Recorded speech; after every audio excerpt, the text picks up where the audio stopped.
উত্তৰ পূব ভাৰতৰ প্ৰথমটো ৰেল ষ্টেচন এইটোৱে হয়। 100 ফুট উচ্চতাৰ জাতীয় পতাকাৰ ওপৰত উৰি আছে, যিটো ষ্টেচনৰ ওপৰত। এইটো গুৱাহাটী ষ্টেচন।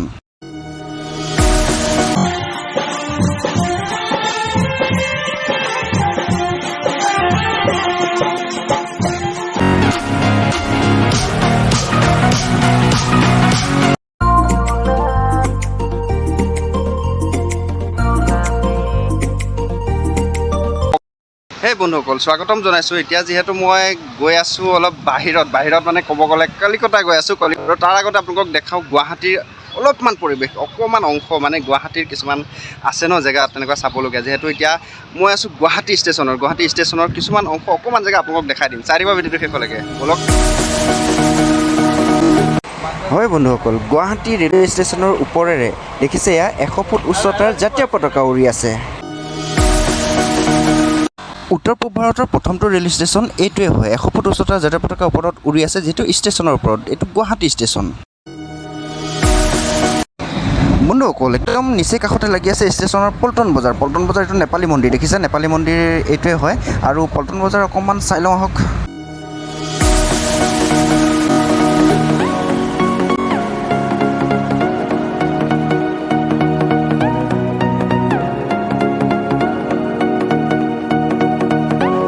বহু পুৰণি এই বজাৰখন আজিও ফেমাছ, যিহেতু পল্টন বজাৰ।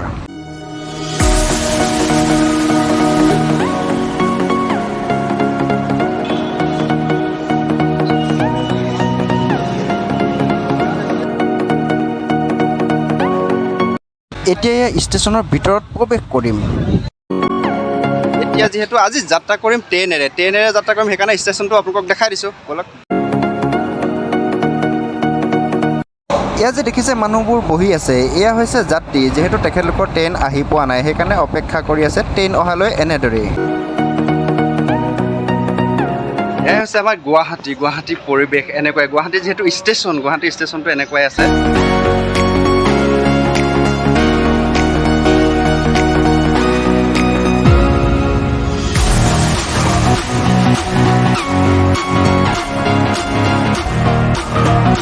চাই আছে কি ব্লগছ বন্ধুসকল, আপোনালোকে সৰু বুলি নাভাবিব। যিহেতু গুৱাহাটী ষ্টেচন সৰু নহয়, গুৱাহাটী ষ্টেচনো ডাঙৰ। যিহেতু গুৱাহাটী ষ্টেচনত প্লেটফৰ্ম আছে 16টা।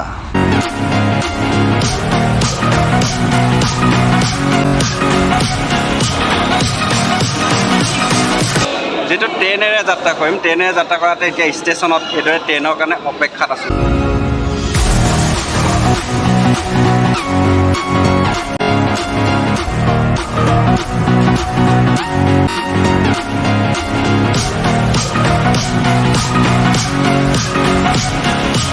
কোনোবা এখন ট্ৰেইন আহিছে দেখিছে, মানুহবোৰ দৌৰ পৰা কৰিছে। আৰু নদৌৰিলেও উপায় নাই, যিহেতু ট্ৰেইন বেছি সময় নৰখিবও পাৰে।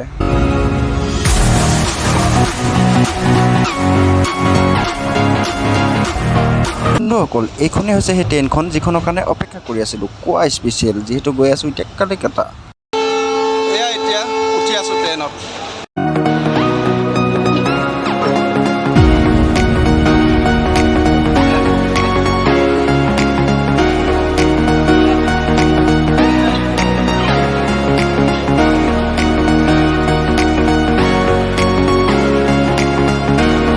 এতিয়া ইয়াক গৈ আছোঁ ট্ৰেইনত বহি কলকাতা গৈ আছোঁ। যিহেতু আপোনালোকে চাব লাগিব নেক্সট ব্লগ। কলকাতা দেখাম আপোনালোকক নেক্সট ব্লগটো।